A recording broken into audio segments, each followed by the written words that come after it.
we're joined by Congressman Adriana Espaillat, who, by the way, gave the Democratic Spanish version of the response to the president's speech last Tuesday. Congressman, good to see you. Thank you. Thank you for having me, Bill. So tell us what you told people in Spanish, but do it in English so I can understand a little. Well, I spoke primarily about the benefits that are so critical to New Yorkers, Medicaid and Medicare.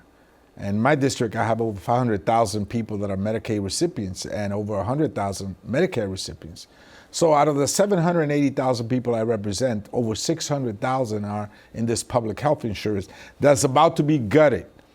And so there's just no way around it. The Republicans want to paint it one way or the other, but they're going to have to dig in and dismantle Medicaid and Medicare if they want to give a tax break to the very rich.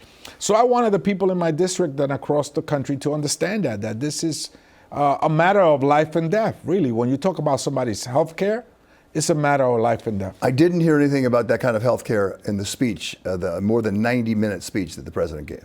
That's correct, because they don't want to talk about it, but they got to get the money somewhere to give their tax breaks to their friends, their very rich friends, and that's where they're going. Food stamps are also on the table, and now he's talking about dismantling the education system. So now he's going to mess with moms and parents, right, that have obviously the best interest in their children's education, and he's going to try to dismantle the one model, the one experiment that brings everybody up to par, is our country's public education system. That's what's giving up that millions of young people the ability to succeed in America. So you talked you talked directly to your constituents. That's correct. In the New York area, but you were giving it for the national. For the whole country, yes. Obviously. Right. So and then I talked a little bit about immigration. Right. I said that we understand that the border needs to be safe, but that we want to take care of dreamers, farm workers that are not showing up to work, and we want to keep families together. And so that was the bulk of the speech, and then we get this response from the Democratic Party committee, which was unfortunate. And in private, some Republicans apologized to me, but it's out there already. Let's talk about that, because I'm not so sure a lot of our viewers know what you're talking about right now. It's the Republican committee that gave it to you. That's correct. Not the Democratic committee. And when I saw it, and I'm in the middle of all this, but when I saw it as a human, as an American, as someone who lives in New York City, I got angry, and I felt very badly for it. They said in this with the papers, I'm just going to pull it up so I don't mess it up, but they said it was the National Republican Congressional Committee, and they said you were an illegal immigrant.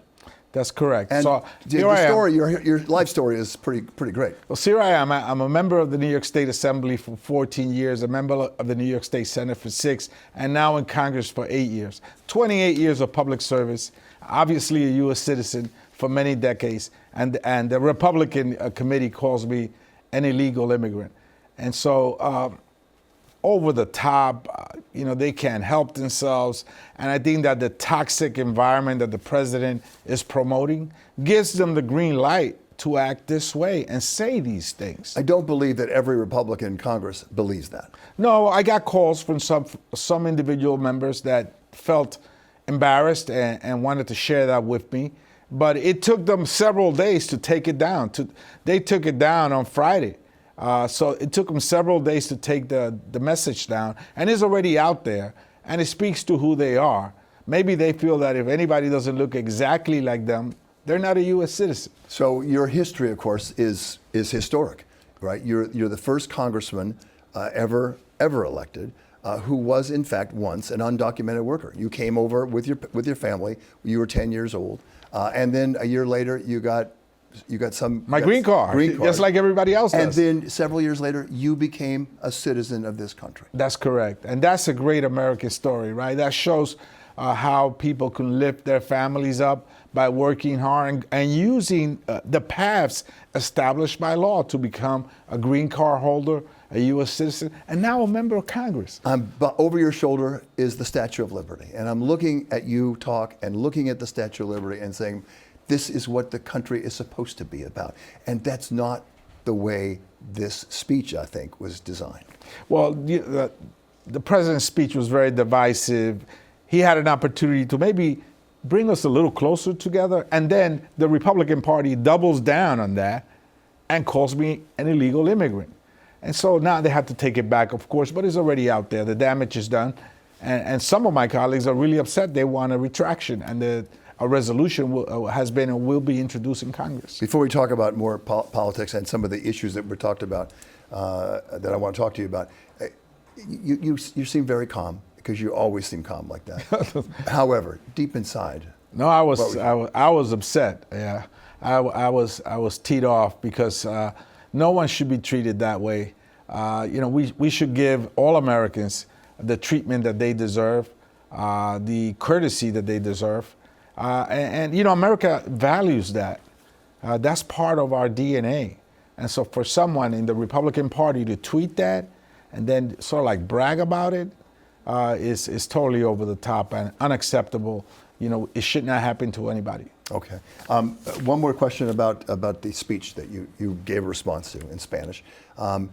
There was this sense of trashing Biden, trashing the Democrats, not bringing everyone in. And we talked briefly about it a couple of minutes ago, but I think that a lot of people thought this was a good opportunity for him to say, hey, this is how we have to go ahead as one country. He could have came forward and said, this is my plan to curb inflation. This is what we got to do to bring the prices down. And the everyone cash wants that. And everybody wants that. And we all could have said, stood up and clap and say, yeah, that's a good idea. But no, he has to go and then divide the country even further out there. I think he missed a great opportunity to bring the people of that audience and the entire country together. I think we need that. Yeah. The country needs to come together. Let me talk a little bit about something that Congress is dealing with, Republicans and Democrats, and bringing back the SALT tax deductions that Mr. Trump, when he was first president, eliminated. That's correct. What's happening right now, and what do you look? Well, you have Tom Suozzi and a few other suburban members of Congress, our colleagues, pushing for that. I think it's a good idea. It works for, we're one country. We can't say we're only the city's members of Congress and therefore, we don't care about what happens out in Long Island or in Westchester County. No, we're one state. We're one nation. And we should be really open to ideas that come from outside of the urban areas, the rural areas. Farmers are shutting down their doors. We got to listen to them as well. And so it's one nation, and I think that we missed a great opportunity because of the toxic speech brought forth by President Trump to come together the other night. Other opportunities. We have seen a lot with what's happening between Russia and Ukraine, and the president seems to have gone over perhaps a little more to the other side. What's the status? What's your feeling about this, and where do we go with this? Well, as you know, in your previous show, I've stated how supportive I am of Ukraine. Yep. I think Russia invaded Ukraine first and foremost. They're a threat not just to Ukraine, but to Europe. And it's, as such, also a threat to the United States. So to be voting at the United Nations alongside with North Korea, it's really a step backwards for our nation, right? To have our friends now be North Korea and Russia, regimes that are repressive in their scope, that don't respect, in some cases, women's rights, is really a step backwards. I got a question. It'd be nice to talk about an hour of this, but I need it in about 15 seconds. What's your take on what's happening in politics right here in New York City? That's a million-dollar question. I'm going to listen to all the candidates. We're going to have a forum in the district with clergy, business leaders, political leaders, activists. We're going to listen to everybody give us their vision of New York City and what they want to do towards the future. Elections are about the future. We're going to listen to everybody, and then we're going to make a collective decision, and we're going to see who we support. Well, there you go. Yeah. Should be very interesting. Interesting. And I see how you're playing that. Congressman, great to talk to you. Thank you, Bill. Right. Thank you for having me and again. Thank you for joining us. And there are a lot of people thinking about you because of what happened. Thank you. Okay. Thank you, my friend.